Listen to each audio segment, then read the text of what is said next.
What are you waiting for? Get in. The boat gently swayed in the pale moonlight, the rotting wood illuminated by the stars reflected on the thin layer of algae that slept above the water. Me and my dad used to do this all the time.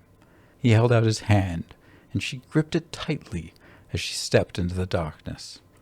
As her foot made contact with the bottom of the boat, it let out a loud creak that felt like it echoed for miles. She lost her balance and fell into Joel's arms, who caught her laughing. Takes a bit to get your sea legs.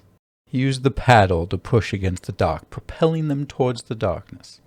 As the boat left the dock, it rocked gently back and forth, swaying with the current. She gripped the sides tightly until a sharp pain shot through her finger. He gasped and looked at her.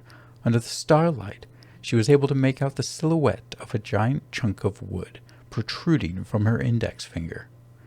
She reached in her back pocket and pulled out her phone to shine a light. He stopped rowing to look at her. Blood pooled to the surface, dripping ever so gently, making contact with the rotting wooden floor. Without hesitation, he stuck her bloody finger in his mouth and began to suck vigorously like a rabid animal. She felt pressure on her finger, as if he was sucking it like a straw, and suddenly the pressure released, and so did his mouth. He leaned over the boat and spit, wiping his mouth. Her finger throbbed as the light revealed the splinter was gone, and all that remained was the small pool of blood where the injury took place. A little trick my dad taught me. Her finger throbbed, pulsing with the beat of her heart, but she tried her best to put it behind her. He continued to row further into the darkness until the dock was nothing more than a speck in the distance. It wasn't until this moment that she realized how truly alone they were. "Aren't the stars beautiful?" he asked, looking up. She looked up, and to her amazement was a sky full of stars. The bright lights reminded her of a toy she had as a kid, a little electronic device with a black background that you put various colored plastic pins in to create designs.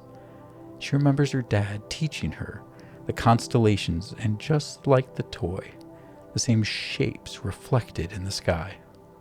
As she traced Orion's belt, she noticed a hand on her thigh. Without thinking, she smacked it away.